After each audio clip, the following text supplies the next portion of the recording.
I had got disciplined one time in high school because I laughed at my coach because he cried.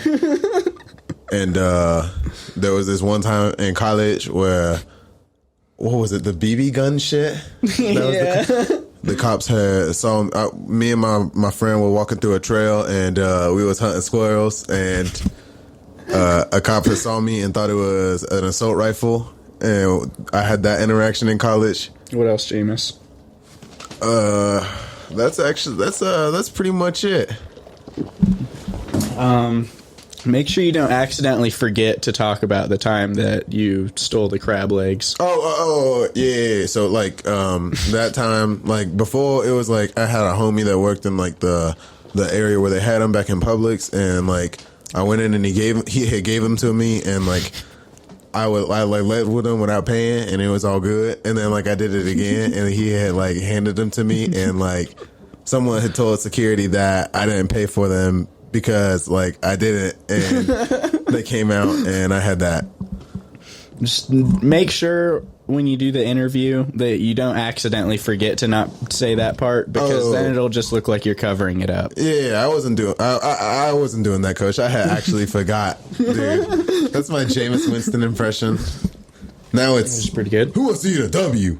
Not me, because I'm going to throw 3 fucking picks. Jameis Winston officially got me. Was it 3 or 4? 3. Okay, yeah. He got me off his bandwagon, dude. Like, Jameis Winston, so I never thought he was going to be, like, crazy good. Yeah. But I was like, Jameis Winston is a quarterback you can win with, not because of. Yeah. Now I'm starting to think Jameis Winston is a quarterback you win in spite of. Because, like, he really didn't do anything. Did I close the door? Okay. He really didn't do anything in the Atlanta game until the fourth quarter. And, like, that's because he started running no huddle, and, like, they were caught in, like, one where he actually did good, right? Yeah, I mean, well, not until the fourth quarter. Yeah. But fucking, it was like, he caught him in, like, cover 2, and you knew exactly where they're going to be, ran no huddle, and just would audible the play, and then throw it to who needed it. And that's good, but, like, you want that to be happening before that, like, in the game, to where you can just kind of spot it. And, like, he has a talented arm, and, like, he's accurate sometimes, but whenever he's not, it's just like, what are you doing? Dude, like, he fucking made me so I turned off the game. Just breaking the throws. One of them threw 3 picks. One of them was we came out, we hadn't scored. We scored a field goal our first drive, fucking didn't score. It was like after halftime. They had a long drive that was bullshit. Got saved like literally 2 times, and they gave them like penalties that should not have been penalties. And then one time we did it to ourselves where we had them on 4th down and had 12 men on the field, and fucking they got the ball. They took the ball down the field and scored. And so we needed to come out and score, and Jameis was throwing it deep. And I have a feeling that was more the play call and the read, like what it was, but it was deep and it was into double coverage and it got picked off. I was like, that's acceptable. I can deal with that one. Yeah. Next drive, you need to come out and be very careful and bring the ball down the field. I think we held them and they didn't score that drive. And then Jameis comes out. He fucking throws the ball, and it, like, I was watching it on Stream East, and the fucking stream went whack, and it was, like, blurry as fuck, and I just saw that, like, I was like, oh, that hit the ground. And then they're like, I heard the dude say, oh, and it's intercepted, and I was like, there's no way, that looks like the ball just hit the ground. And it was literally, like, I watched it back later. I'm lying, I didn't. But someone explained to me that it was basically thrown right to him, and I was just like, nice. Jesus Christ. And then I didn't see the other one because I had turned the game off, and I was like, this is going to get worse before it gets better. Dude, yeah. That's upsetting. I remember opening the Discord that day. The first thing I see is you being, like, adding Jay and my dad and being like, I am officially off the Jameis, like, bandwagon. Because, like, I was on it to them because they were talking shit about Jameis and telling me what I needed to hear, and I didn't want to hear. Is that Jameis is a fucking mediocre quarterback. No, I'm playing. He was playing with 4 parts of his back broken.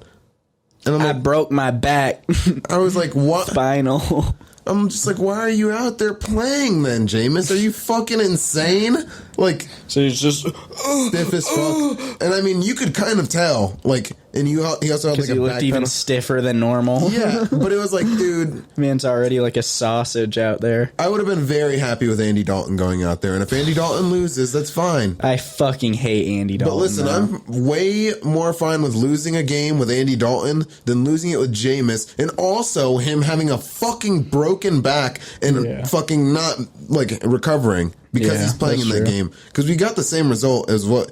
And who knows? Andy Dalton could have gone out there and been just... I mean, Andy Dalton's good in the regular season. Exactly. He can be consistent, and, like, he has... I don't know about consistent, but he might get it. Because, like, if he went out there with Michael Thomas, fucking Chris Olave, and Jarvis Landry, and Alvin Kamara...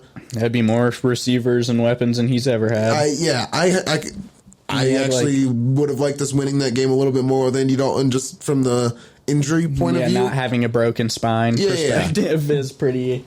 easy. But normally I want Jameis out there, but it's like, dude, you got to heal up because our bye week isn't until like the end of the season, and like you cannot be getting hurt for like long stretches in the beginning of the season. That's like on the staff, though, to be honest. Yeah, like, I agree. It's not like but I'm sure someone they asked them. Like, do you want to play anyway? You think so? Because he broke his back in the Atlanta game and went out in the fourth quarter and threw for 220 yards and like. So he had broken his back in like the third quarter? Yeah, so they were like, oh, well, I mean, like literally he broke his back, went into the medical tent, came out, and then balled out. And it was like, they were like, well. How did he break his back? Did he get rocked? Dude, he got rocked. Okay, so that's the other thing. Whenever the game starts to get bad, if I'm watching it, I have a theory that like I can affect the game with my attendance because I am so fucking unlucky. I was watching the fucking the Rams game that happened to us for a slight. The Saints were winning the Vikings game where the Minnesota Miracle happened. I was at Publix being the cashier, and a dude wearing a Vikings jersey came through at the time that play was happening. He's like, "Yeah, the game's about to be over," and and then he started freaking out, and I'm like. So the one little second that I'm attending the game mentally, they fucking folded and lost. Fucking the Vikings game the year after the Rams game where they fucking the push off it was not horrible, but it was an offensive pass interference and they fucking went off of that. I was there for that. Not there. I was watching that. Fucking the Saints versus the Bucks. I was watching that. Whenever it gets bad, now I turn the game off. And for the Falcons, it started getting bad. I turned the game off. We came back. I started watching. We still ended up barely winning.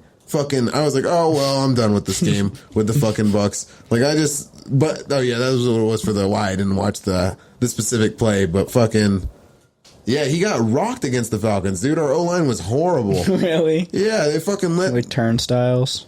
Pretty much. It was like Ryan Ramczyk was the only person out there doing his shit. I mean, not that, like, fourth quarter they cleaned it up. They cleaned it up a little bit, but it was not great. Yeah, you can't just let your quarterback get his spine broken in the first three quarters and then start blocking. Dude, fucking Jameis, he's so goofy. That's why, I don't know if you saw that interview with him, but he was like, they're like, where was the pain, Jameis? And he has his eyes wide open. The pain was everywhere. It was everywhere. Dude, Jameis is so funny. You got ankles, you got knees, you got hips. See, the thing about the human body is it's symmetrical. Like, you got the same thing on both sides. Like, you got 2 knees, 2 feet. If you're lucky, I mean, some people don't have 2 feet, and that's not on them or anything, and they're not less of a person for it. But I will say they do. Most people that are normal, not the people that don't have the feet isn't normal. But Jameis gets caught being ableist on live TV. Dude, Jameis is a fucking patriot. He wouldn't give a fuck. That boy is from South Alabama, I'm pretty sure. Yeah, he probably used to fucking beat up retarded people in high school for breakfast. Dude, if there were some of the things that we used to do, well, actually not really. We did funny things with the mental kids. Like, there was this one dude named Billy, and he like literally looked like a fucking goat if it turned into a human. And like, it was so funny. But like, he would sit with us, and it was like me, Cameron Wilson, I think Greg was there. This was like for one semester that I did this. And it was Joe Smith, Grayson. They're probably hella mean. Not even that much. They'd just be like, Billy, can you take my tray up there? And he'd be like, yeah. Billy, can you take my tray up there? And he would have like, he wouldn't say no to anyone. He'd have like 7 of them. And then they would like be like, Sanchez, which was another one of the retards. He's like, I dare you to go try and scare Billy. And like, he would try, and Billy never dropped that shit. Billy was fucking, he had his goat stability, which is another thing that made me go into the, have you ever seen those videos You of just mountain like goats? run up a wall real quick. With his fucking, exactly, I was about to, oh my god. What if you just curb stomp the roadcaster? That would have been bad. That would have, like, if he yanked out the components and it just didn't work. I'd be like, damn, that was a nice $500 fucking investment that's gone down the drain. We'd have to use like 3 mics, just the ones on the 2, 3, and 4. Have you ever seen those videos of the snow leopards chasing like mountain goats, like on super steep mountains? The ghosts just crank 90s on them. Dude, I mean, they're both like hitting some fucking moves. I'm not gonna lie. The snow leopards, though, I guess they have giant paws, so they're fucking like really good at being quiet, and also like I guess that helps with their balance. Yeah. And they have like super long, bushy tails, and I guess that also helps with their balance. Cats are fucking crazy, dude. I know. Like fucking. Their whiskers are really fat tech, to be honest. Dude, like if you clip off their whiskers, they fucking will like bump into walls and shit. Yeah, that shit fucks them up. That would be like so green. That's actual like animal cruelty if you do that. Can they grow back? No. What? I don't think so. I could be talking out my ass, but I'm pretty sure they don't. Damn. What is it? What do they do? They're literally just like Sensory. they're like spatial awareness. Basically, like if a cat's whiskers can fit into something, it knows that it can fit its whole body through it. Damn. That's fucking cool. Yeah. Dude, house cats. They probably do a lot more than that, but Fucking, I remember Ryan Zuschlag was talking to me one day. Because, like, I used to smoke with him at Kennesaw all the time. And we were in this fucking argument that should not have been an argument. And he was like, I could kill a wolf. And I was like, are you out of your, like, with a gun? I was like, even with a gun, I was like, a gun for sure. no, Like, even with a gun, Ryan. Because he was saying he could. And I was like, I don't know about that, Ryan, because he's not a gun guy. he was like, no, with my bare hands. Yeah, I was like, you talking about with a, he's like, no, I was like, with a knife? And he's like, no. Well, I think he actually did say with a knife. And even that. No. That's going to be like basically like he has nothing. I mean, that'd be like I have nothing. Yeah, it would make no difference if I had a knife or didn't. If you had a sword, you could definitely hurt it, but he's going to fuck you up. Like a wolf. And I was like, do you understand how big a wolf is? And he was like, I would literally put one arm up to sacrifice, which is what you're supposed to do, I will say, and then fucking let it, well, with dogs. I don't know about a fucking wolf, but you put it up, and he's like, then I would, I think he was like, I would stab it then. And I'm like, dude, I wouldn't even know where to stab that thing to make it die. I mean, I would assume like where, like right under it, like you see where the snout ends, like you go like 3 inches under that, I would say, and stab and just turn and then pull out. Yeah, it's not like a full like rotation, but like a, as you're coming out, try and fuck up some other shit. That was my cartoony imitation of murdering an animal. Dude, but I was like, you don't know how big a wolf is. And there was like a fucking 6'4" dude that's standing there, and the wolf is like sitting there like with his arms on his like shoulders, and he's standing at the same height as him. And it's like, Jesus Christ, dude, that thing is fucking... They like actually want to kill shit. Yeah. And like have teeth. I was like, dude, Ryan, I don't think you could kill a common house cat very easily with your bare hands. And he was like, oh, I would just punt it. And I was like, okay, that's when you knew he wasn't even like. I was like, dude, are you like, so you're saying that you're response. I was like, dude, so you're saying that you would sneak up on the cat and then like get the drop on it and kick it? Because like that, I mean, if you're saying that that's the fight to the death, then I guess, yeah, you doing that is a thing that weighs like 10 times as much as it does. I guess that's fair. Like if you were fighting a gorilla to the death and he snuck up on you, yeah, he's gonna fucking end it quickly and he's gonna win. But I'm like, that's not what we're fucking talking about, Ryan. I'm saying you see a house cat, it sees you. You guys are fighting to the death now. Have you ever seen... Well, Ryan just played too much COD. He thinks he can just, like, grab the wolf's ears and snap its neck real quick. Dude, and he said the most insane thing. He was like, the fists are made for bludgeoning. And I was like... No. Who told him that? I was like, that's just somebody that clearly does not understand fucking Fists combat. get destroyed from, like, boxing? any serious fucking hand-to-hand combat. Literally, Floyd Mayweather, one of the best boxers. He's not like he used to be a knockout artist when he was Pretty Boy Floyd, but now he's more of a defensive guy because he fucking breaks his fists when he fights. Your fists are not meant for bludgeoning. No. He was like... One punch is all it needs to shatter your entire fucking hand. He was like, look, it's literally a tool for... And I was like...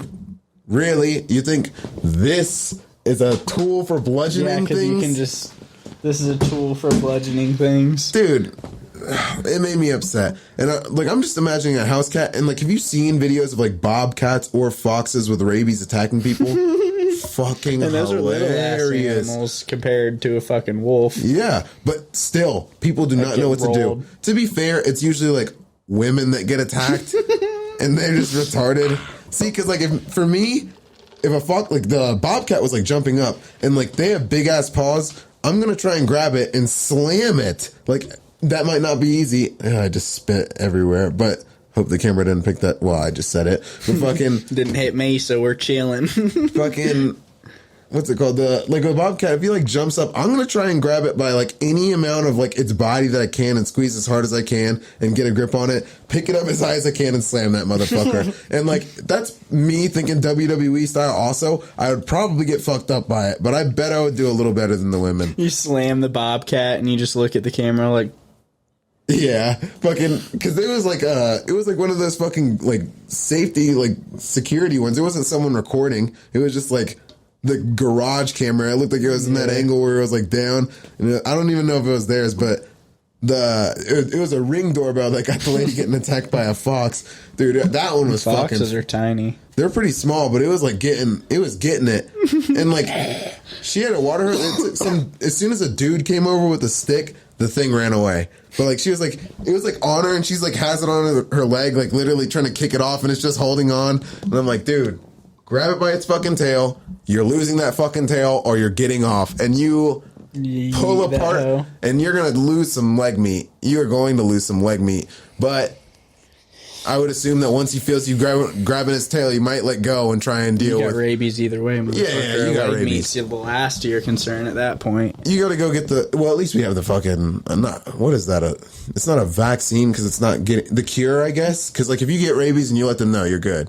But, like, if you get rabies and you try and tough it out, you're dead. You have to get like shots in your ass cheek, like fucking... I heard it was belly button, and I think my mom always said that to bother me. Dude, exactly! That belly button piercings make me sick just imagining. Because I'm like, dude, oh. Like, whenever the girls have, like, the hanging ones, I'm just like, imagine someone just having a bad day. Ugh. Nipple piercings are fried too, low-key.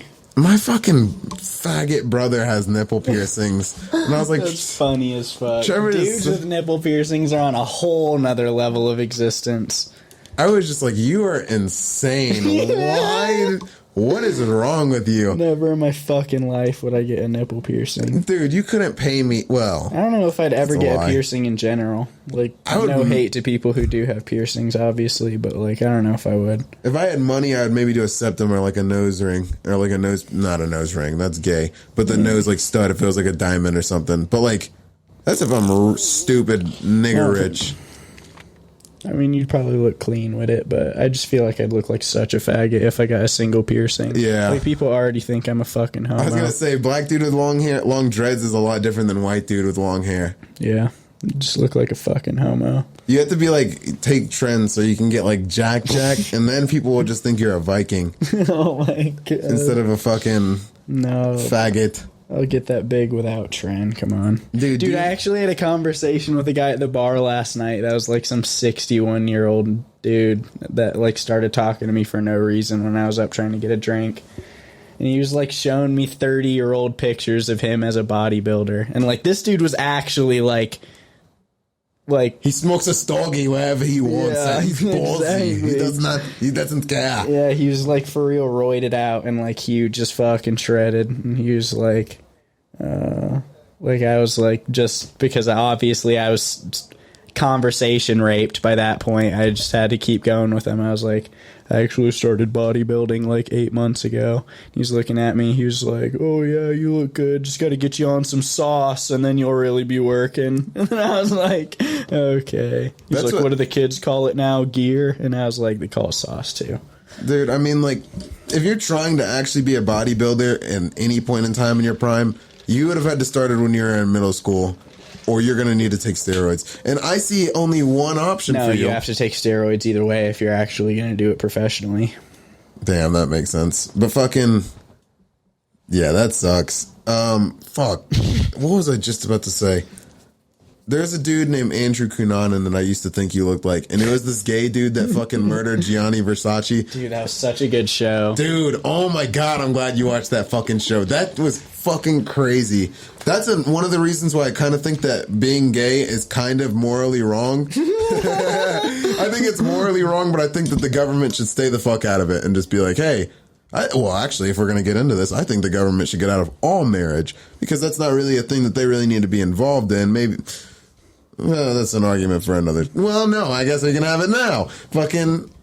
No, being gay isn't really morally wrong, but I do like the joke. All I'm saying is there's more per capita murderers and serial killers and pedophiles among gay people than there are straight people. Jeffrey Dahmer used to like black dudes, and he would go to like black bars in fucking Milwaukee, and he would just go like pick up a black dude, fuck him, and then he would get up in the middle of the night and be so sad that he was about to leave his side, like the guy, that he would kill him. And then, because he didn't want the body, like the body would start to stink, and he would be like, I don't want to lose it. He would fucking he would cut it up into pieces, take the meat off, and smash the bones in his fucking grandma's basement, and then he would eat them. Nice. And like... Me trying to decide whether I like him or not, based between him being gay, but also killing black people. And they're also gay black people? Dude. He's weighing a little bit on... I mean, I'm not going to say... Damn. Nigga broke that shit. I didn't know that. A little technical difficulties right there. Sorry, folks. Back to the fucking gay people being serial killers and all of them being criminals. Fucking Otis Toole was this dude who... Oh, this is a cool one. He actually, a serial killer that paired up with another serial killer, Henry Lee Lucas, the confession killer, and that dude was insane.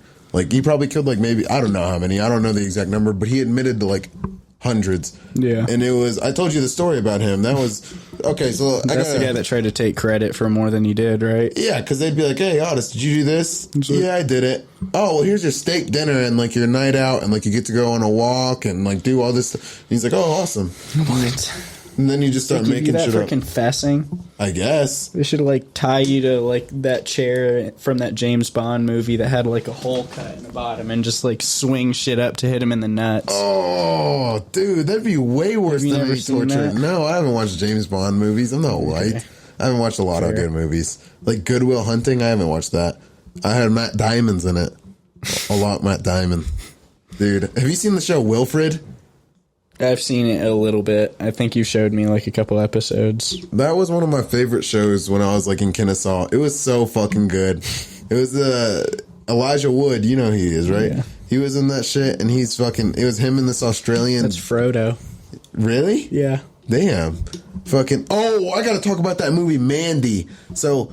It was a movie called Mandy. Nicolas Cage was in it. So automatically... Oh. Fucking exactly, dude. I hate Nicolas Cage. But the side dude was like, oh yeah, just come through. It's a weird movie. And I was like, okay, I'll give it a shot. And like, I was like, whatever. A Nicolas Cage movie is fucking awful. I hate Nicolas Cage. He's a horrible actor. Any woman who unironically thinks or that at any point Nicolas Cage has been attractive, like, should be thrown off a building. So let me give you the plot of this movie.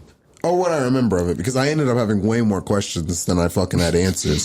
So it starts off... Sounds well written. Yeah, of course. Like those movies go. It's this girl, like, that's reading a book, and, like, she's fucking...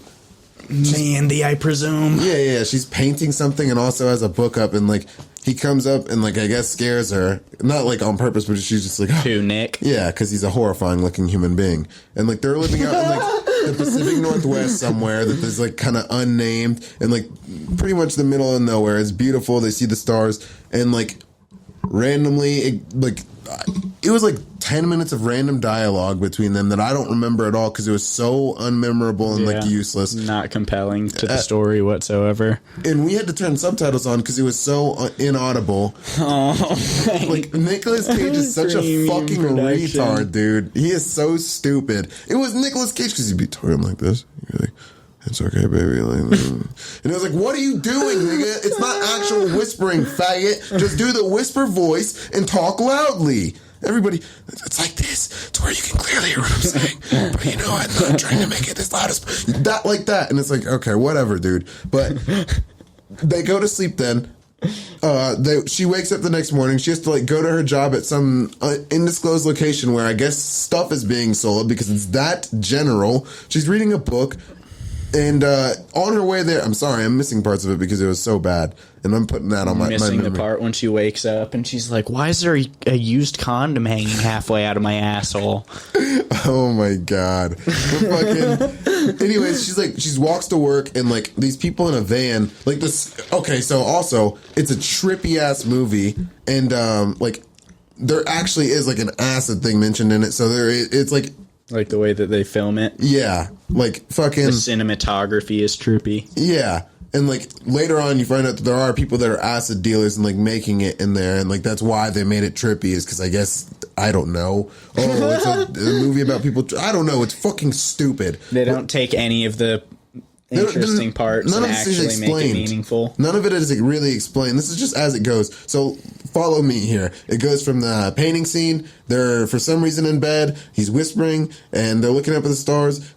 She tells some sets. Oh, I remember. She was like, my dad brought this bag of starlings in front of me and my brothers. And those are some like little baby birds. She's like, and he dumped them out in front of us and he took a crowbar and he hit one so hard. He said, I'm going to show you how to kill him. And he hit one so hard that it literally was stuck in the ground. And then he gave it to my brother and my brother did it and my brother and my other brother did it. And then he gave it to me and I did it. And it was just like, Nicolas Cage was like, oh, come here, baby. What a fucking dumbass movie. Yeah, so it goes I can envision that perfectly. So then they go to... like, that's so terrible, babe. I'm so sorry. Let's watch Wall-E and you suck my dick. There was literally a part where, like, we were laughing because, like, I think she said that and he's like, that's crazy.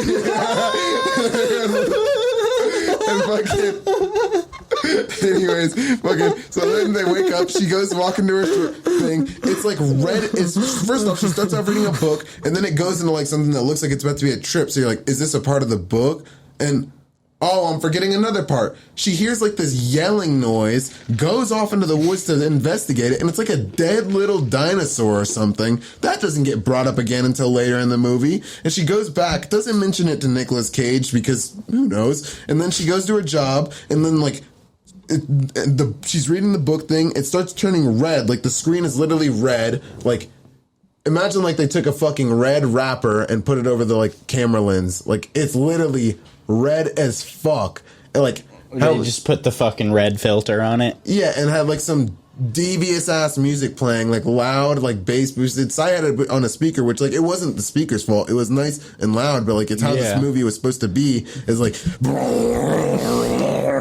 and fucking she like is walking by, and like it's like a slow shot of like this dude that's like has a bald head driving, and like this other white dude that looks like he might be asleep in the passenger seat that looks like he might be fucking dead, and then like he has shades on and he's fucking, it looks like he might have dreads. It's like Weekend at Bernie's moment. Yeah, and like that's not even what it is. The guy like as they're slowly driving by the chick, would have been better. Yeah, it would have been way better because I thought that's where I was going. The movie just turns into Weekend at Bernie's. Dude, this movie is pretty much the same level of what the fuck is going on as fucking what was that movie with Selma Hayek and Quentin Tarantino and Dusk Till Dawn? Yeah. But fucking, anyways, like it's a insane shot where it's like slow-mo as fuck. Well, not slow-mo as fuck. It was kind of slow. And it's still red as they're driving. It's red as fuck. And like you see it from like the perspective of right inside. Let's say he's the passenger, it's like the driver's recording, and you see him like looking, and he's just like peeping at her hard as fuck. And like she's like just like straight face, like looking in at them, kind of like not scared, but like kind of like just like what the, and like it freeze frames and like three little like frames of her, and like it just stops, and like the music is still playing. And you're like, is it fucked up right now? Like, is the movie fucked up? Because it was like, it looked like it was buffering, and then the movie paused, but like the audio is still going, and I'm like, what's going? It's like literally when I'm editing and like it's not, the proxies aren't in, so it's like it'll stop and the audio is going, but there's no thing, and we're like, what the fuck? And it changes to a completely different scene, and like then it's like them, the people that were in the van, the guy that was blonde is laying on his back, has a big cross on, and like there's this woman that's sitting there talking to him like, Jeremiah, I would do anything for you, and he's like, you ruin everything. And like she's sitting Jeremiah. in the yeah, and he's like, you do nothing right. You never do anything right. And she's like, I'm sorry, Jeremiah. Can I do anything? He's like, yes. Get out and get me brother. Fuck, I forgot his name. Brother Phil, we'll call him. And that was the dude that was driving before. And he's like, he comes. She's like, okay. And he's like, get out and get me brother Phil. And she's like, okay. And like goes and gets brother Phil. And like the dude comes in and he's like, Jeremiah, what can I do for you, Jeremiah? And he's like, are they like gay cultists or something? So this isn't explained. This is something you would have to interpret like that. And he's like, Jeremiah, what can I do for you? He's like, I feel naked without her. And he's like, get her for me. And he's like, Jeremiah, I'll do it for you. And then I gotta do a little acting. And like, come here. I'm gonna do the Jeremiah. I need you to like really come here. Like I'm Jeremiah laying down. Like I'm kind of quiet because I'm sick. And I'm like, this is Jeremiah. He's like, this isn't a kiss. But he's like, I knew you could do it for me. And like lays down. He dies? No, he doesn't die. But he like lays back. And then you can go back over there now. So that was Jeremiah was actually like dying of AIDS in bed or something. It seemed like it. And I don't know why I was envisioning him in like the back of the Mystery Machine when he was yelling at that chick. No. This is but you don't know where they are. This is like in a place that looks like a house.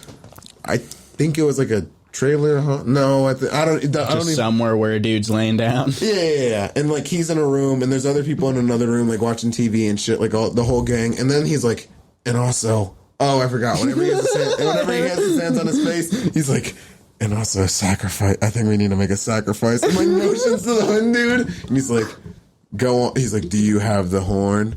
And the human horn? No, it doesn't. It's just do you have the horn? And he's like, I do. And like he's like, all right, well, go do this. And he's like, they're driving off. Now everybody except for Jeremiah is in the car. They're in the fucking van, like pretty much a mystery mobile. I wanted to make that joke. It was a mystery mobile not painted, pretty much. Okay. And fucking, they're going down that same dirt road, and they stop. Well, it's not the same dirt road. It's a random one, and they stop in an area, and they're just sitting there, and like there's some dude that's like just sitting there in the passenger seat that's chilling, and then that guy that's the chilling face. Yeah, and fucking the other guy is like he's like, are we in the right spot? I don't remember if that was his fucking voice. I don't remember his name. That works though. And he's like, are we in the right spot? And he's like, of course I'm sure we're in the right spot. And he like takes out this rock that kind of looks like a bigger version of my I guess I have to show it. The volcanic rock that's cursed, probably, that I stole from fucking Miami. I was about to say from Hawaii. Oh yeah, you're actually cursed. And they what's it called? So he takes that out. It's nighttime, and he goes out and he blows it 3 times, and it makes a loud like horn sound. And it's like, okay, I wonder what this is gonna be. And like, you're thinking, bro playing the rock, yeah, the horn. But fucking, you don't know what's gonna happen. And then he goes back in the car and he sits there. And then the dude that's like, he goes on the window, and he like takes it all the way down, and he looks out, and he and brings it back up, and he does that like 3 times for no reason, and it's just a really funny scene for him to just be there and like taking it up and then like you hear like rumblings of like what sounds like an engine, and you're like, oh shit, and like you see like some lights, and like you can't really tell what it is because it's like dark, and you're like, is there some alien niggas about to show up? It's like niggas on 4-wheelers, and then you're like, what is going on? And it might have been motorcycles is what it was. And it was like, what is going on? They're on a dirt road on motorcycles. And then like you see them, and like one dude is like, you can't really see them because they're always in the shadows, these people that are coming up. It's like the 4 horsemen, I guess, something like that. And like one dude is like made of knives. One dude looks like Darth Vader with no fucking mask on. Like I don't even remember the other two, but like they're like super beings. And he's like, one of them like takes this like fucking potion and like drinks it and is like, we had a deal. Skin for skin, or it was like life for life, basically what he was saying. I don't remember exactly what it was. And he was like, okay. And like they go to the cabin where Nick Cage and his girl are, because he probably forgot about them by this point in the movie, and fucking it's literally named after the bitch. And they somehow they're like looking down. You see a shot where like they're all in the woods looking down at the cabin, and like you're like, oh fuck. And like the next scene, you hear like a drilling noise, and like they're in a glass little compartment of the house so they can look up and see the stars, which is pretty cool. Like you hear a drilling noise, and it looks like there's something going through it. And then like nothing gets explained, and all of a sudden they're all in there. They fucking like punch Nicolas Cage, grab the bitch, fucking. The next shot you see of Nicolas Cage. So far of this Nicolas Cage movie that he was the #1 credit on, you've seen him whispering to this bitch, and you see him get on a helicopter with somebody else, like leaving from his like logging job, like for like a couple minutes, just to explain why the opening scene you're looking at trees, and it's because you're looking at the area of, yeah, it's something stupid like that. You've seen him growling to this bitch basically, and he fucking growl. The next thing you see him, and he's getting punched in the face, and then he's just chained up for like the next 20 minutes of the movie, like chained, yeah, and like he has a thing in his mouth, and he's like barbed wire. No, like it's like a barbed wire like thing that they have him chained to the fence, and like I made a joke it actually killed in front of all the comedians. I don't want to brag, but I was like, this is like a Tim Allen bit because he was fucking. Yeah, that's the reaction it deserved. But fucking, anyways, they grab the bitch, and like you don't see Nick Cage for a minute. Well, you actually don't see that part that I described for a while. So he's out again after like the seconds of him entering, and then the Mandy bitch is like getting some shit like put in her eye, which is the acid, and then they have like some bug that stings her in the neck, and she starts tripping balls. And then the next time you see Jeremiah, like they're all in the, you think they're back at the place that Jeremiah was giving the instructions at earlier, but it turns out to be their cabin because you haven't seen it that much that you don't know what the fuck the room is. And they're all like in there, and Jeremiah's wearing like a fucking thing that makes him look like he's cosplaying as Obi-Wan Kenobi, like with the shoulder thing, and like he's like, yeah, the Beach Boy, or I forgot who it was. It was someone. Gonna say he's just like ass naked with like a giant strap on. We'll get to that. And fucking, he's like, plays the music. It's his music. So basically, at this point, it's Charles Manson that's blonde, because he was like, I was amazing. I had a great gift, but they didn't recognize my talent. So it's an acid guy that's running a cult that supposedly did it because Terry Melcher didn't let him be huge with fucking Dennis Wilson and the Beach Boys. And they're pretty much ripping off Charles Manson at this point. And she's like, this is, Mandy's there, and she's tripping balls, and Jeremiah's like, when I saw you, you were amazing. You called to me, and like it's being all weird and shit. And he's like, now come, be with me, and like opens up his robe, and he has like a tiny little cock, like no way, insanely tiny little cock, like actually like a deformed micro penis. No. But it's like it's pretty. Maybe it's normal white, but like I thought it was really small. Like it was hilarious. But everyone, normal white, dude. Everyone laughed, and it was mainly white people there. And so it was like, I think that he has a tiny cock. But it wasn't like a legitimate micro penis. No. It was just like a tiny cock. It was like my dick whenever I'm freezing cold. Like, just imagine that. Where it's like, yeah, but was it like rock hard? No, it wasn't rock hard. But it was just like a little mushroom cock. Yeah. It looked like a Goomba got stretched out a little bit. Sorry to ask so much about the cock. Well, of course, you had to, naturally, with you being attracted to cocks. But fucking, anyways, he's like, come be with me. And then she's like, you see it through her vision. She's tripping nuts at this point, which the movie's already been in a trippy format. By the way, when they're getting kidnapped, it's a flashing blue light to where you can't see anything happening. And you're just like... Yeah, and like, yeah, exactly. Like Hunter Moss, fucking go Hunter Moss in style. I wanted to make an Opa Hunter Moss. They would either do the Hunter shake, but fucking, that was hey, I like that one. If you know Hunter Moss, then that makes sense to you. But fucking, anyways, fucking, she's tripping shit. She's tripping balls. Damn, dude, I'm taking a long time explaining this, but I have to do it. This is so fire. So, anyways, she's sitting there tripping balls. She looked at Jeremiah, and she's like, wait, you made this song? And he's like, yes, it is amazing. And then she goes, and like starts laughing maniacally, and he's like, stop that now. And she was like laughing, like literally like almost in tears, like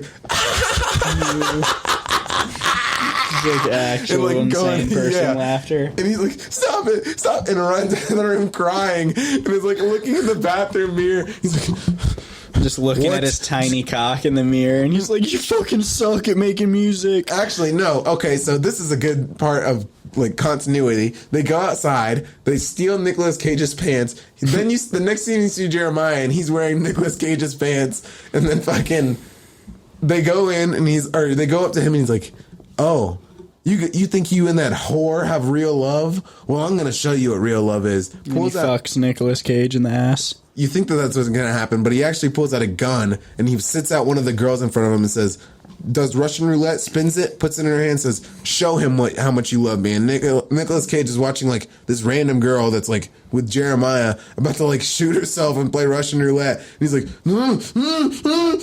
and then fucking she blows her brains out. No, she doesn't. And she's like, and then gives it back to him, and he's like, "You and that whore think you have real love? I'll show you what it is." And like fucking, I don't remember exactly what it was, but he was like, "I'll show you something." And then, he was like, "I'll show you how bright fire can burn." Brings the bitch out in a fucking, like, sack, so you can't actually see her. And this is because they didn't have anything real enough. Their special effects didn't have anything real enough to look like the body. So they're like, "We'll just put her in a sack." So then after, you could tell, I could tell because I'm a piece of shit. It was a pillow after, like, the first scene where they had her in the thing. And, like, they had it, like, raised up. It didn't make sense. They're holding her by a rope up and apparently burned her to the point that it's all ashes, which... I want to say that if you burn a human body, the bones won't fucking turn into ash. Yeah, you have to actually get rid of those. Well, no, it's like the femur bone. One of your femurs won't, but like the rest will. But like the femurs be massive. And fucking, anyways, Nicolas Cage, fucking, that's when he's doing his Tim Allen bit, like he squeezes himself out after they burn him and like leave. They just leave him chained up like that, and fucking. He squeezes out of his fucking thing, and then, like, he gets his shit off, and then he goes and, like, looks, and, like, there's literally just, like, a burnt skull-looking thing. And, like, he's like, yeah, it's some fucking stupid faggot on a motorcycle. Dude, there's a bunch of motorcycle faggots this entire, like, week. Yeah, it's and just in Reno in general. But, like, they're doing, like, a specific motorcycle thing. Like, literally, when I was walking downtown putting flyers up for the show, fucking, like, 3 times I was, like, in under one of the underpasses for the casinos, and there was, like, 20 motorcycles, and then they would see a person walking, and then they would, like, if they were stopped, they would just rev their engines loud as fuck, and I was like, dude, that is literally fucking deafening. Yeah. Anyways. Sorry. No. Off track. But fucking... Nicolas Cage looks at the little skull thing and he's like, "I'm gonna fucking kill him." And he's not tied up still? No. How did he get untied? So he has barbed wire on him and he literally, that's when he was doing his Tim Allen bit. He's like, and like squeezes. Actually, it was together, and so that's why whenever he got one out, it was a little easier, and then he got his fucking thing out somehow. But fucking, he's like looking at her ashes, which like, it's been maybe like, one, if you're burning a body and you're holding up by the rope will eventually fucking catch on fire and also break. But it didn't do that until like they wanted it to. And they let the body down and it's just ashes. And fucking... Makes no sense. And the skull, for some reason. And as he's touching the skull, then it like breaks apart and then goes into... Yeah, it's one of those fucking... Skull physics. The... Thanos snap fucking thing, basically. But anyways, sand in his fingertips. Then the next scene, he's going to some random house, and you don't even know where it is. It's some fucking trailers. He knocks on the door, and the thing says "fuck off." It says, "Can't you read the sign?" And it's like it's like a Borderlands 2 shack. Yeah, pretty much. It says "fuck off." Yeah, like on the door it says "fuck off," and he's like, "Can't you read the sign?" And he knocks again. He's like, "What did I just tell you?" And he knocks again, and he opens the door, sees it's Nicolas Cage. It's this old black guy that's like disheveled. And he's like, "Oh, it's you." Brings him inside. He's like, "I'm here for this." And he's like, "Okay, it's right up there." And it's like a crossbow that he's there to get. He's like, "You need something." He's like, "What are you doing?" He's like, "I'm going hunting." He's like, "What are you hunting for?" He's like, "Crazy Christians," because they're the cult people. And I guess somehow he got that vibe that they're Christians because Jeremiah had a big cross thing on and was talking like an insane person. Yeah. That's how I knew, I guess. But fucking, anyways. The 2 indicators of a Christian. Yeah, and fucking speaking nonsense and wearing crosses and being a blonde-haired dude. But fucking, anyways, like, he's like, "Oh, I got something else for you." And has like these metal-tipped arrows, and he's like, "It'll cut through bone like J-Lo." And I was just like, I doubt it. But anyways, fucking, he takes the arrows and he fucking leaves. I don't think he gets anything else. And he goes and now he has a new skill that he's acquired halfway through the movie of ironworking, and he makes himself like a crazy fucking axe, and like He's like, I'm gonna go fucking kill the Just four. as a blacksmith arc, like randomly at 3/4 of the way through the movie. No, this is like halfway. This is maybe like, it feels like it should be 3/4 of the way through by this point, but it's about maybe 1/4 of the way through. Dude, I'm gonna speed it up. Don't worry. So he's going after he decides that the way he's gonna do this is go after the 4 super beings that fucking got him first. He goes, shoots one of them on a motorcycle, the last one out of the 4, whenever they're going through, like they're driving down a dirt road to where they live. The dude like falls off of his motorcycle. Nicolas Cage like is like, yeah, and then you don't see him. He's like driving at the dude, and you see him just like going fast as fuck at the guy, and like the other 3 still haven't noticed that like the last guy has dropped off because like their motorcycles are so fucking loud that like it is a fucking struggle to like be able to clear. But like anyways, fucking he comes and he's about to hit this dude, and he gets up and the dude starts shooting at his car, and Nicolas Cage is just and that's like the face he's making through like most of the movie, by the way. And God, yeah, literally. dude. And there's so many points he doesn't. Okay, He's already so fucking hideous. He's already so much worse. It made like I went into the movie thinking Nicolas Cage is a dog shit actor, and there's no way he's gonna change my mind. And this movie reassured me of that 30-fold. And anyways, fucking Nicolas Cage, he hits the guy that's like there in the road, flips his fucking car, and like the dude, you don't even see the guy. I guess he's dead, but like somehow he's dead, even though Nicolas Cage's car fucking flew, nigga. Like it was a crazy scene. But anyways, fucking Nicolas Cage is passed out. He wakes up and it's fucking him like with one of those like super beings that's like they're like sharpening shit, and he's like handcuffed to like this pipe, and then he has like a nail through his other hand, like through a wooden thing, and he's like and he's like kind of moves, and the pipe is a little bit loose, and so it's like okay, and like the thing comes and he's like, oh, fuck you, and the thing is just like it like cuts, it has a knife and like cuts his shirt, and he's like, that was my favorite shirt.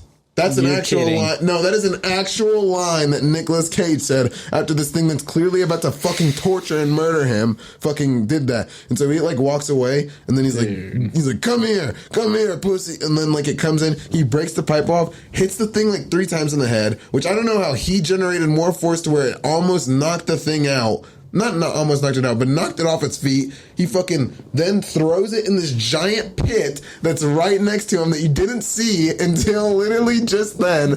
And then fucking he's like, ugh. And like, it's like, ugh, I can't get the nail out. Oh, so this whole time he had the power to kick this thing's ass and throw it in a pit while his hand was fucking nailed to the floor. Yep.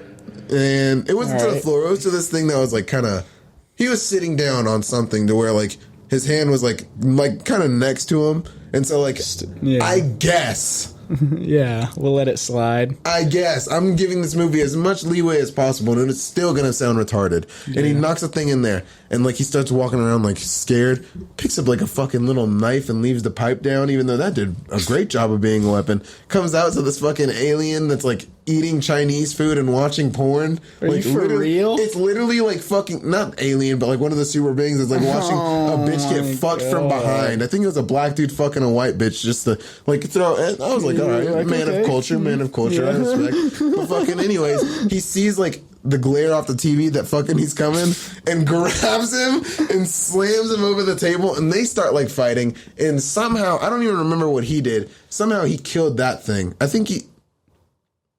I don't even remember. He killed that thing. He like shoved an entire large pizza down its throat and it choked on it. Something is not that foolish, but he somehow... That was the Donatello of the fucking group. Yeah. Michelangelo. My bad. No, I don't know my TMNT lore. Dude, that was a fucking fire movie and fire show, but I didn't really watch the show as much. But fucking anyways, he goes outside and he like sees the last one. I don't know how far he went, and he's like burning his car. Or not even his car. I think it's another car that he's burning. And like the just car burning scene for the fun of it. And the aliens just, or I call it an alien. They looked weird. The monster is standing there just, you don't know what they are either. It doesn't explain it at all. And like fucking, he's sitting there staring at the car, and like he takes out one of those arrows that like he used to knock the thing off. Cut through bone. Shoots the thing. I think this was the knife guy through the neck, and like his knife neck. Yeah, and like the thing is bleeding, and he just like grabs the arrow through its neck and pulls it out, and is just standing there staring at the fire. And then Nicolas Cage comes up with that axe and starts fighting him. And I forgot what he had, like, because it wasn't his knife body, and like you couldn't even really. Wasn't that the knife guy? I don't remember, but he's sitting there and he fights him with the axe, and fucking then he I forgot. It was another foolish kill. Really tried one arrow and then was like, well, I guess I'm going to hand-to-hand combat. Yeah, and I'm like, this doesn't make any sense. And like, it was just a whole scene of that. And then like the next guy he goes to kill is like some dude. He like pulls up on him, has his axe, is about to kill him, and then he's like sees a chainsaw and he's like, oh, I'm gonna take the chainsaw, and fucking starts trying to rev it up and look for the guy. Finds the guy and still hasn't revved it up yet. And he's like, oh yeah, and the guy's like. And then steps back and grabs a chainsaw that is twice as long as his. Oh my God! And revs it up. Gay. Yes. And Nicolas Cage is so fucking gay. This is Tom and Jerry. Yes. And the dude revs his shit like first try. Oh, I have a hamstring cramp. Oh my God, that was terrifying. I thought my leg was about to fucking come off. Dude, but the nigga grabs the chainsaw. He starts fucking going. He starts coming at comically fucking, long chainsaw. Yes, like absurdly long chainsaw. And he's walking over, and fucking Nicolas Cage still hasn't revved his up because he didn't and the dude. That's the scariest part. Is the first dude just revs it in one pull. Yeah, and fucking dude, he literally did. Actual dad joke. Yes, and fucking Nicolas Cage starts like dodging his shit because he's swinging at him like wildly, and then like he like revs his up, and then he starts fighting him back, and then like at one point he knocks his chainsaw out of his hand, and Nicolas Cage has a chainsaw and like cuts him a couple times. The dude is still coming at him because it's like literally just surface cuts that he's getting somehow, and fucking. Finally, the dude knocks the chainsaw out of Nicolas Cage's hand, and they're both on the ground. And the other dude like gets up and picks up the chainsaw that like Nicolas Cage's, and he's like, "Yeah." And Nicolas Cage picks up his chainsaw, and then fucking, oh wait, I forgot what it was. Like he did something, threw something at him where the dude like fell into the chainsaw, and the scene you got was like just a dude on top of a chainsaw and like blood spitting out everywhere. Then the rest of them were literally Nicolas Cage pulling up on someone, them begging, like all the cult members, them begging for their life. Fucking, oh, I forgot one scene. The bald dude, fucking Brother Phil or whatever, he was like, oh yeah, like he stopped the van, fucking. Whenever he found him, he like put the axe also had a sword on the end of it, like as the handle. I forgot to mention that. And like he put it in his mouth. Fucking kidding me. No, this is the level of. Oh my God. Dude, so he pushes like the most childish shit. He puts the shit in his mouth and starts forcing it through, and the dude's like.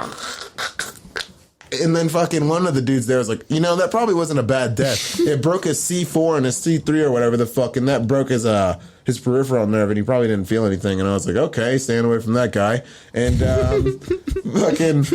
I didn't know why I knew that, but it went on. Like he would literally went to each cult member, and like they would just beg for their life. Oh my God, the dude. So I gotta get to like there was a grandma, the one that he yelled at the beginning. He killed her. She was like, "Please, I know him. I know my master. I can do this." And you just see the scene. Actually, I'm putting this out of order. That was right before Jeremiah, but before that, there's a dude that was like going. He's sitting there making acid, and like it hasn't been explained that that's a thing at all yet, but you see him making sheets, and like he's doing this with his bare hands in the acid water, and like that, to be fair, they had him tripping balls, and he is like, there was a tiger in the cage, like in a cage, like in the room whenever he walked in, and like the dude had music blaring. Oh, I didn't even add this part. I'm sorry, guys. This is how shit the movie is that my memory of it is so bad. And Nicolas Cage like walks in, the dude's listening to music, making his acid, then all of a sudden just presses the button with his back to Nicolas Cage, then like doesn't say anything, like he doesn't move, and then he like has a gun there, and he like almost puts his hand on it. Nicolas Cage doesn't have a ranged weapon, I don't believe, on him, and well, he has his crossbow on his back, but he's not doing anything, and the guy just like puts his hand on it, and he's like, you know, something, uneventful thing, and then he was like, you know, it's good whenever she's calm. And like he's looking at the tiger, and Nicolas Cage is just standing there. Because most of the time, Nicolas Cage isn't saying words. He's just letting the person like Yeah, exactly. Fucking exactly. He was just sitting there making an angry face, and they would sit there, beg for their life, and then eventually it's no, and then he kills them. And fucking this dude, he's like sitting there. They're like 40 feet apart, and there's like a standoff. And like, I'm like, I wonder when the writer's not gonna write a tiger into the scene in a cage without the tiger either getting loose or having some sort of purpose. And they did. And the dude's sitting there, and he just like looks over, presses a button, and it opens the tiger cage. Never see the tiger. Like, he walks out of the cage, never see him again. He's not a part of the movie anymore. And like, the dude ends up killing him, goes to the grandma, kills her, and then like he's walking to Jeremiah, and Jeremiah's like in this tunnel or this thing that's like a imagine like if you like a railway tunnel, if it was a perfect circle, only like going up. Okay. And it wasn't that high, but it was like a little like a brick. I don't know. It was weird. And like Jeremiah's in there like on the wall, like crawling up, like trying to crawl up it and shit. And like fucking, he's like trying to escape the prison from Batman. Dude, not even like trying to escape, but like he's just sitting there. I do want to talk about that next, but fucking, I gotta finish this because this is about the end of the movie. Mm-hmm. And he's like, "Don't take another step.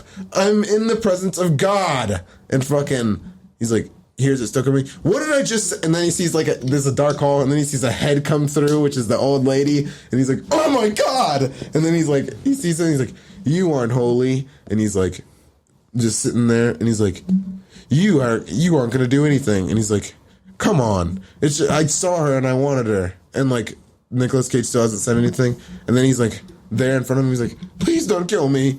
And like, he switched up super quickly, like Jeremiah, and he's like on his knees in front of him, and he's like, "Don't kill me." And like, he's like, finally like, "Oh yeah."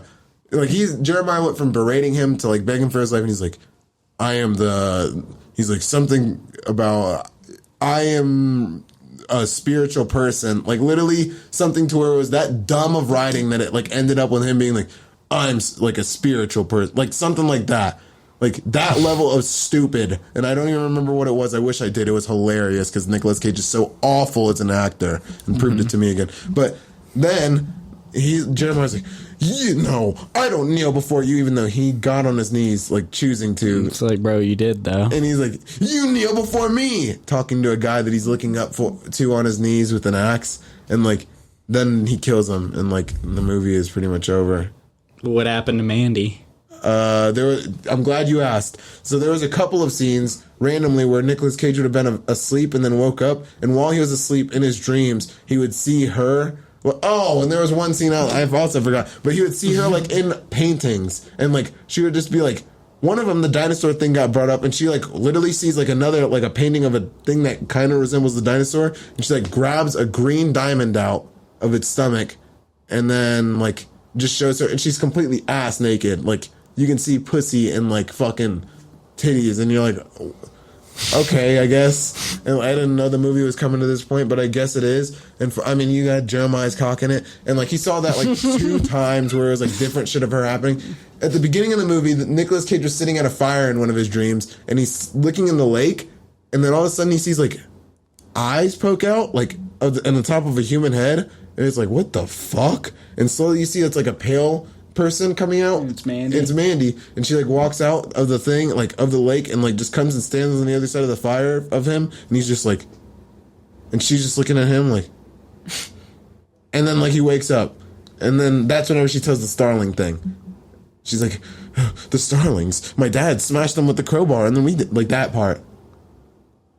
So that's at the very end? No, that's like the very beginning. My bad. Oh, okay. That was just a scene I forgot. Okay. Yeah, but like.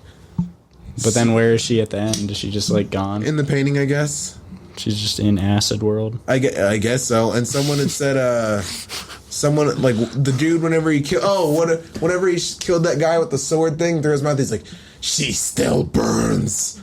And then like he had the sword. Oh yeah, because wait, she's the one that got torched, right? Yeah. Yeah. That makes sense. And fucking, what's it called? The dude that he killed, Brother Phil, he's sitting there and he's like, "She still burns." And he puts the sword in his mouth. And he's like, like blood sputtering out. Yeah, and then, dude, just a retarded movie overall. Nicolas Cage is a piece of shit, and he pretty much cemented that. Dude, yeah, it sounds fucking terrible. Dude, it was like Nicolas mind-numbing. Cage is fucking awful, dude. I just want to know what the fuck they said to him whenever they were pitching that movie that made him think anything other than I need to stay as far away from this as possible? I bet he produced it and like co-wrote it. Dude, no. And there was another thing, like after he killed... Who was the like director and shit? Because it's even honestly more on them than anything. Dude, and I looked it up. It got like a 90 on Rotten Tomatoes. And I was like, who is the raters of this? Because that movie was horrible. IMDb gave it like a 6 out of 10. I was like, that's still too high. And Nicolas Cage, I don't think he's ever done drugs before. Because, dude, listen, there's a movie... After he kills the porn-watching alien... There's a scene where, like, there's just a bunch of, like, white powder on the counter, and there's a knife, and there's just a bunch of it on there. He just goes, randomly, never any mention of him doing drugs, picks up the knife, and just, like, hits, and then, not, like, clears it, but, like, hits, and you would have overdosed almost instantly. Yeah. And it was just, like... I thought you were going to say he, like, kills the porn-watching alien, and there's, like, a joint in the ashtray, and he's like...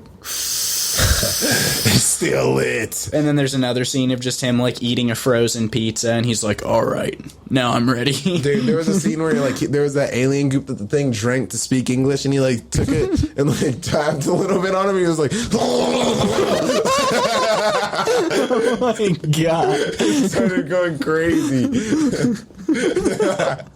Dude, that movie was so fucking stupid. Oh my god. That's insane that got like insanely good reviews though, because that sounds fucking awful. Dude, I swear to God, it's always shit movies that get good reviews, and like a bunch of the last really good movie that I enjoyed a lot that I watched, all anyone ever said about it was negative. What was it? It was the M. Night Shyamalan movie when they're That's one of the most recent M. Night Shyamalan movies when they're like on this beach. Oh, and then it turns out they're really in like the Dominican Republic or something, and they're being fucking like there's like the government set it up to.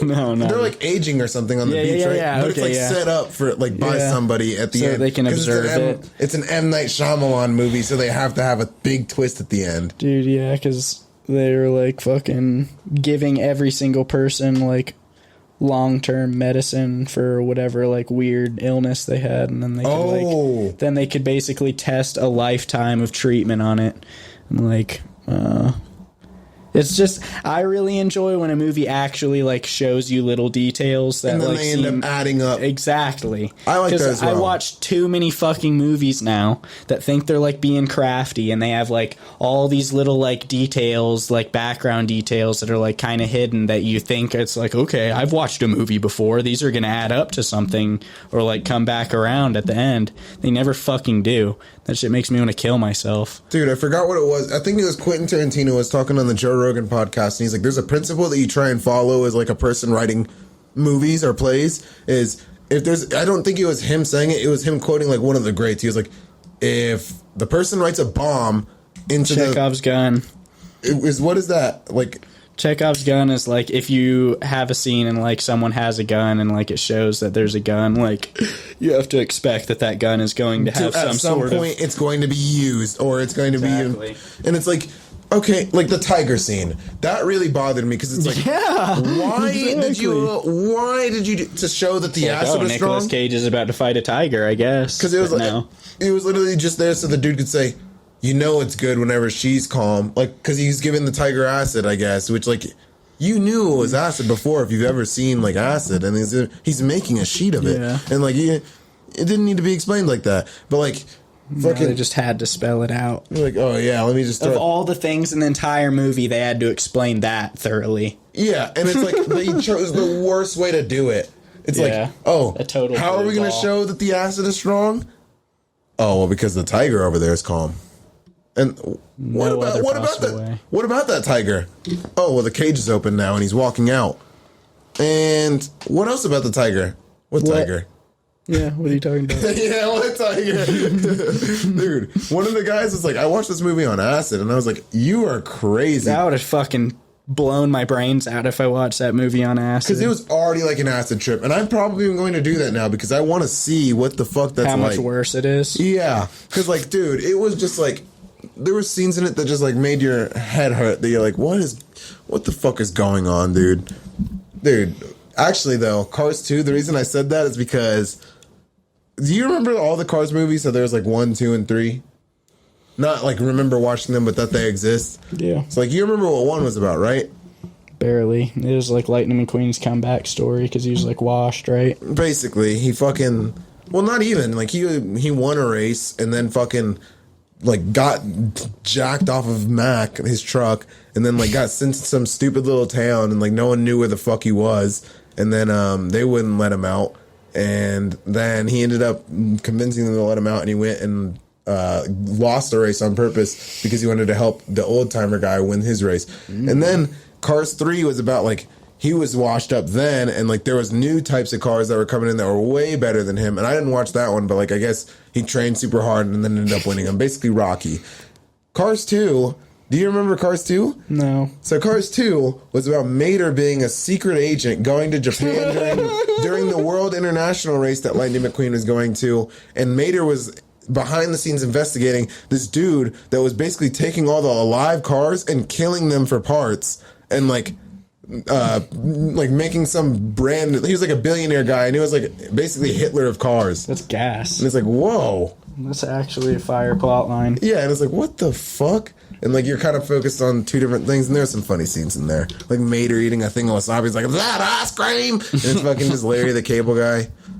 Dude, Larry the Cable Guy, I don't think his comedy is very I don't know why I'm making this statement. He's obviously very popular. I don't think very much thought has to go into it. Dude, yeah.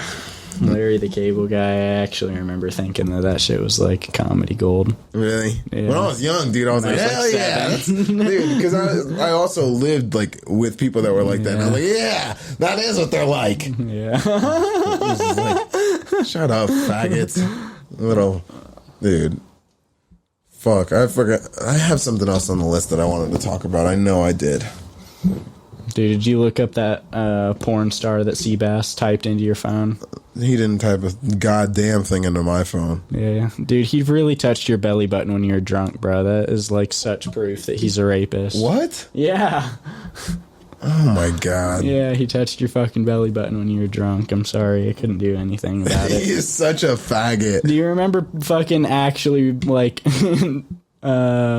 what's it called to like fight someone in jiu-jitsu? Rolling? Yeah, you remember rolling with Seabass? Vaguely. I remember just like talking shit to him. I'm pretty sure he and Grant was like, yeah. He's in Grant's room. If it was Grant on, like, no, nigga, you're gonna break my shit. Did you hear the shit about NLE Choppa, dude? No. New God. Well, previously he was the idiot because he was fucking. He was like claiming that he had like shit that could cure cancer and like fucking a bunch of different like herbal shit that like basically was super.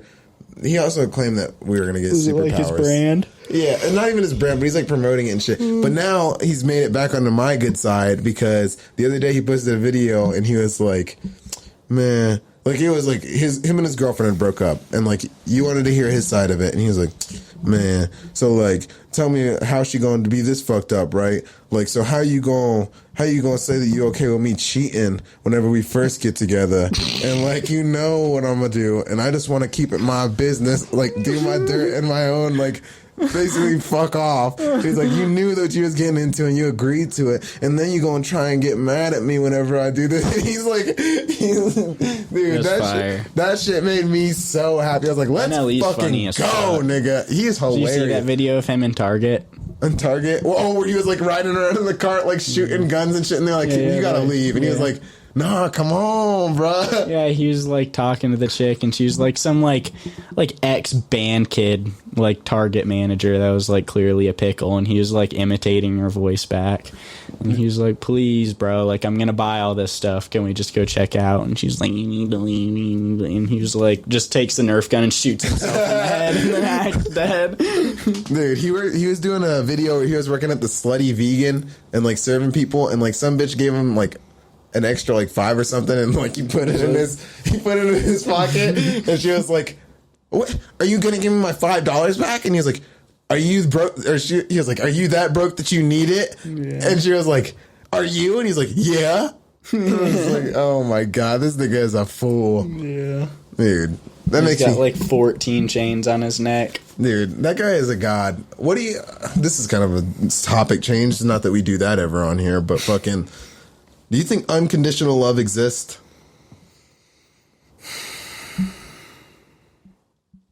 I mean, I guess, but like also only if you're at least somewhat an insane person. Dude, I don't think it exists. Like... Yeah. Because think about it, like unconditional love. That means you love. Let's put you in the position. Let's say you unconditionally love a woman. That means that she could fuck no shot. 100 different people, and you still love her because it doesn't matter what condition it is. You still love her. Men are definitely not capable of it. Women like to think that they are. I think men are more capable of it than women, though. Yeah, I mean, well, no one can be. Unconditional love is a stupid idea that. Yeah, I mean, you literally have to be like a crazy person. Thing. Yeah, like the other side is a woman. Like, let's say you have boundaries with somebody that you actually love. You unconditionally love Ted Bundy, and you find out that he's murdering bitches all over the place, like the movie. That's not actually what happened with Ted Bundy. He wasn't fucking married. That was stupid. But or he wasn't even married in that. He was just dating the woman. But anyways, still lies. Yeah, I hate when movies do that shit, dude. When they're telling an actual story about a person, and you're like, but also he had a girlfriend, and it's like.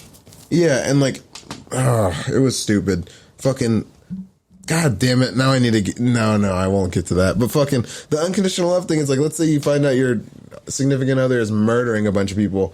You unconditionally love them. And it's like, dude, you would look like a fucking monster to be like, yeah, I'm still with them. Yeah, for sure.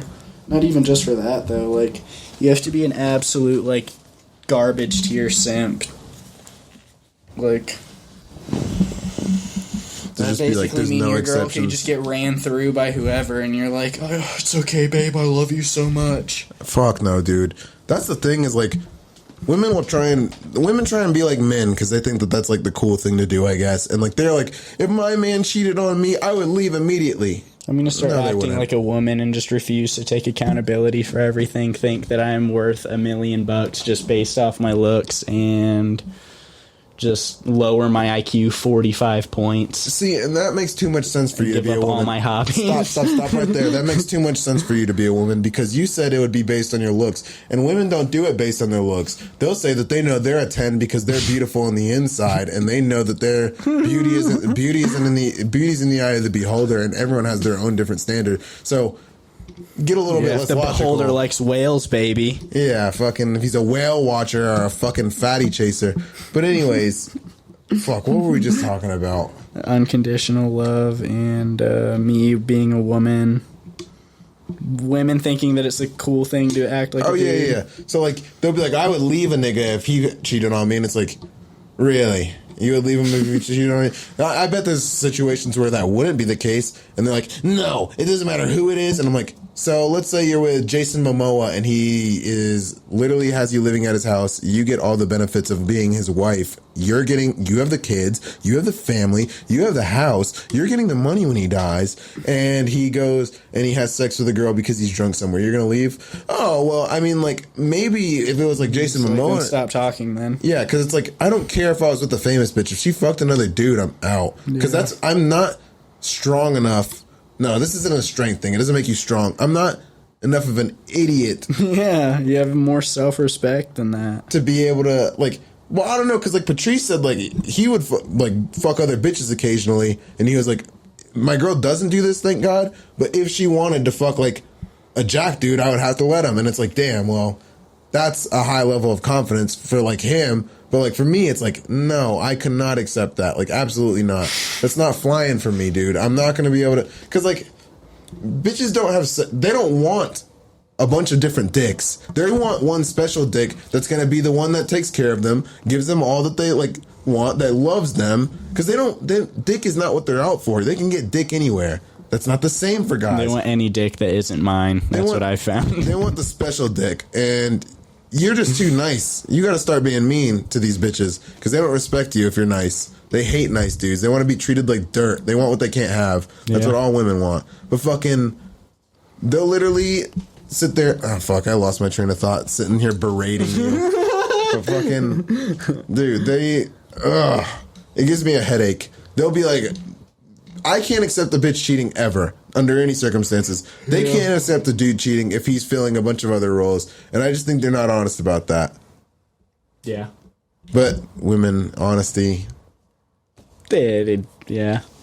It's like what fucking Dave Mustaine said on Megadeth. What'd he say? When he was like, military intelligence, 2 words combined that can't make sense. It's like women and honesty. Nice.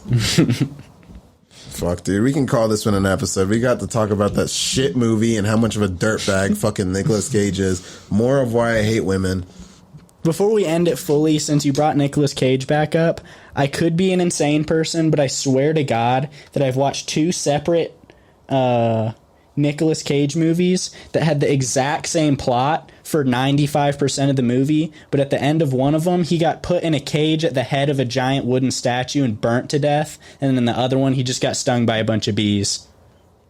What? Yeah. Okay, hold up. Now that has to be addressed. Do you remember the name of either of these movies? No, the bees one is like a big meme, though. Is it old or new?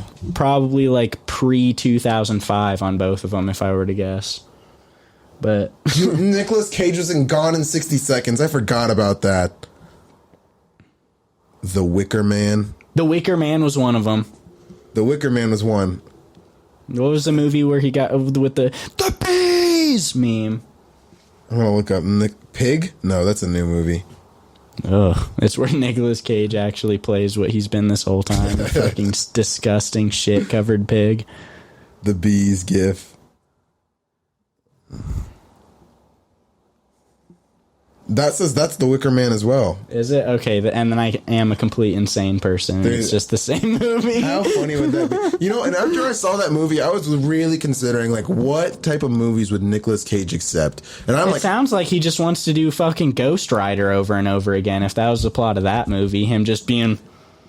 and then going around and killing... He was Ghost Rider too? Yeah. Dude, I was just telling someone the other day, fuck ending this episode, we have more shit to talk. I was just telling someone, James, my fucking fat ass coworker, I was telling him how stupid of a concept Ghost. Well, actually, I didn't know. He was so fucking gay. I didn't even know what it was, and I was like, and now you know that it was Nick Cage too. And I was like, what was the plot of Ghost Rider? Because he was like, he said badass like Ghost Rider, and I was like, what was the plot of that movie? And he was like, oh, well, basically he was like a hitman for Satan going to get people to like bring them back to hell, and like eventually he was like, I'm just gonna go get bad guys and like kill them. And I was like, that's the stupidest fucking thing I've ever heard in my life. And I said that, like, I let it fly in our meetings. I fucking love the people I work with because they let me. But I was like, that's the stupidest fucking thing I've ever heard in my life.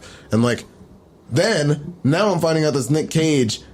And you want to know what the actual plot is? What? I obviously don't remember it that well, but I remember it better than that. Yeah. Fucking, basically, he was, like, a dude that died and came back to life from hell as a revenant to like get revenge on the guy that like killed his wife and kids or some shit. That's that fucking bear that killed Leonardo DiCaprio. Oh my god. Oh. But he was like came back from hell to like kill this motherfucker, and then like ends up running into this chick that's just like some stereotypical, oh, she's a 10 but she works at a diner and has an abusive boyfriend in a trailer park that looks like a piece of shit. And like they're like exchange. Wait. So is he always Ghost Rider head, or can he turn back? No. He's like a normal. I think he kind of looked like a zombie a little bit, but he looked like normal for the most part. And throughout the whole movie, he's being chased by like, it might be Satan himself or like Satan's like homeboy. But it's just like some dude in a suit that looks like a freak that's like literally destroying people. Like he's always one step behind Ghost Rider to where he's like, where the fuck did he go? And then like fucking tortures, like lights a person on fire or some dumbass shit. And basically like, I can't remember exactly how it went to where he ends up like teaming up with this hot chick. I guess not like teaming up, but he's like fucking her, and then like it's a movie, so they got to act like the girl's like somehow contributing something other than sex for his wiener. Yeah. Like she's his fucking waitress at this diner in like one of the first scenes of the movie, and then like I have no fucking clue how it got from there to like him leaving and then her like going home. It like shows like this whole fucking like way too long of a scene of her going home to her shitty trailer. And then her I'm like, oh, I have a knuckle sandwich waiting for me. I know the kitchen was dirty when I left. Yeah, she's there first, and then like homeboy comes home, the fucking like drunk guy, and then somehow like Nicolas Cage is like pulled up outside because like somehow he knew where she lived. It was like it had something to do with his car or something. It made no fucking sense. But she said that he drove this certain car, so I found that car. And no, it was like she drove a cool car or something, and then he was like also drove a cool fucking car, and then like followed her or something. Something equally fucking strange, but she's getting her ass whooped by this guy, and then Nick Cage obviously like pulls up, fucking, she's like, oh no, she's getting fucking beat up, and then goes inside and like literally murders this dude. And then the girl's like, thank you so much. Yeah, exactly. Now let's fuck on his dead body. Yeah, basically. And then they just like end up going off together, and then like she gets captured by the like Satan dude in the suit that's like hella devious. He just looks super Italian.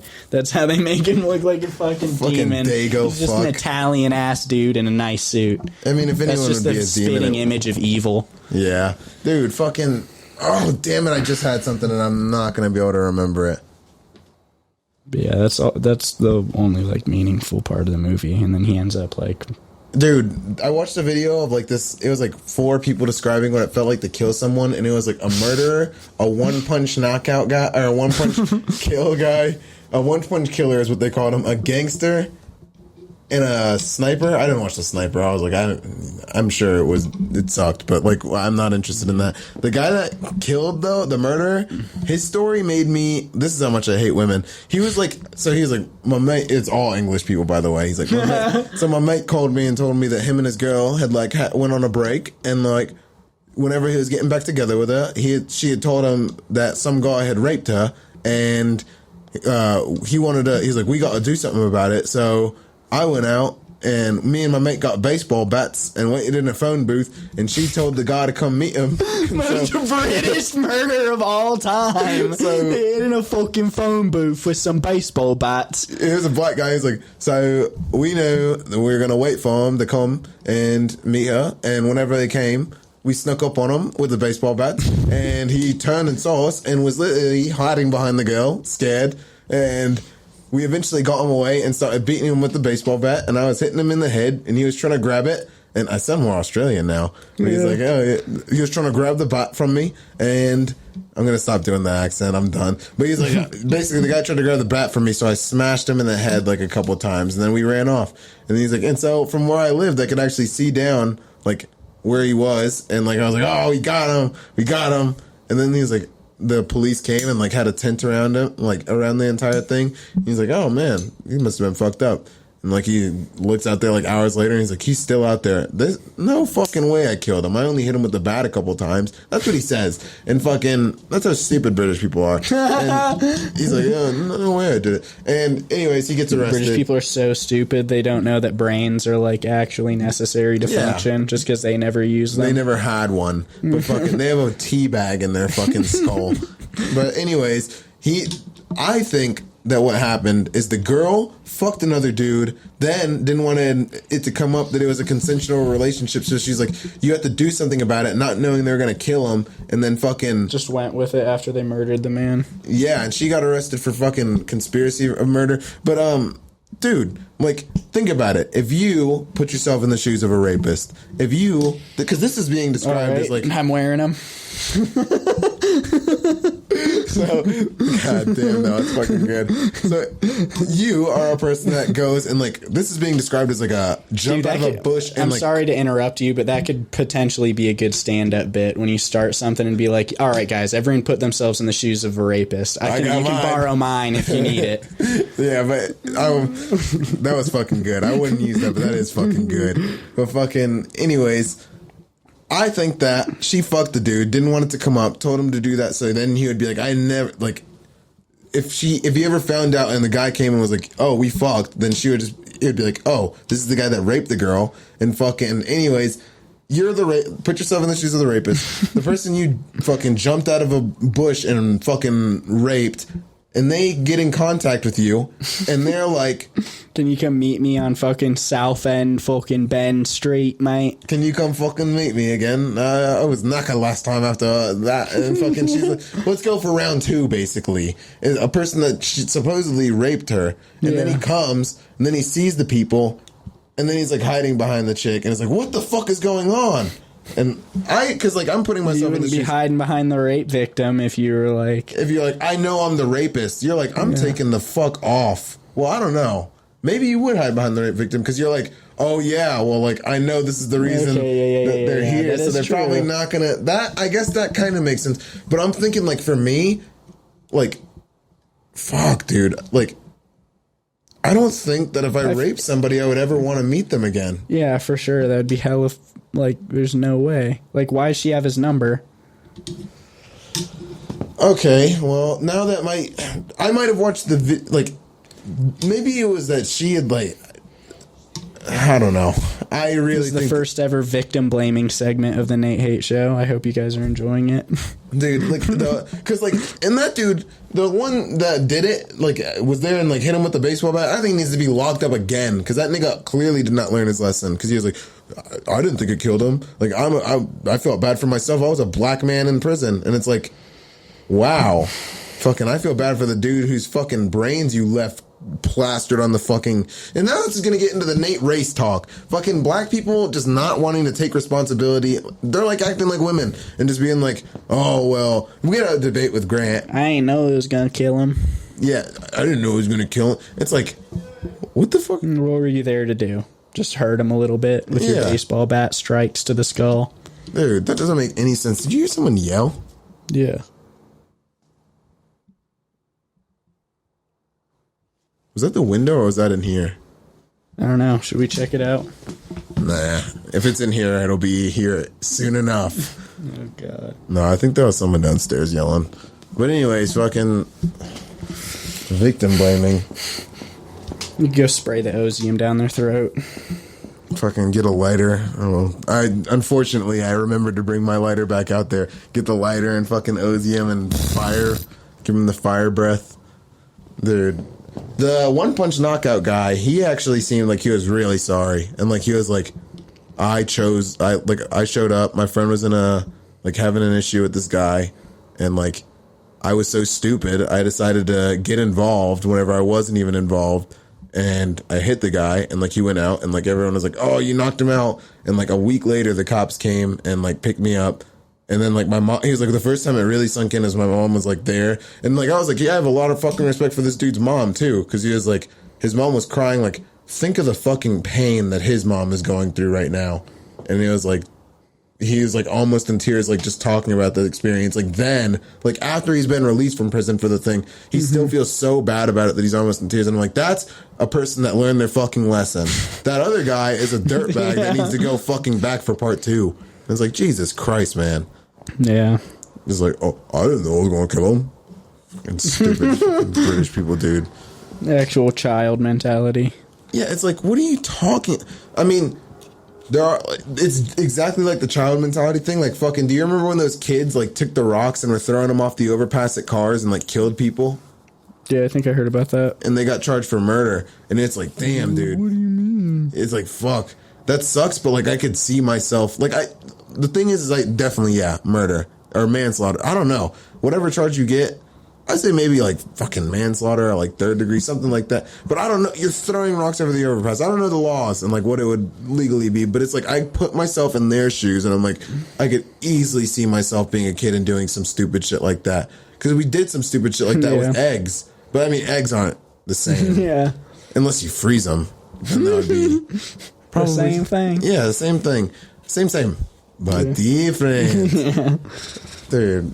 We dropped the egg off of the overpass. Yeah, except for we dropped the bomb on you and now you watch fucking anime, you faggot ass island inbreds. Dude, yeah. Really nuked them so hard they don't even have sex anymore. Dude, have you seen the map that's like where fucking, it's like a map of where in Ukraine where fucking the nuclear reactor went off, and it's like the areas that like watch the most hentai is like the same thing as the most radiated areas after. Fuck, dude, this sounds like a madman, and I don't even remember what it was, but it's gonna be inserted on the thing. Anywhere that's just irradiated is Here you go. anime enjoyers. Okay. Wow.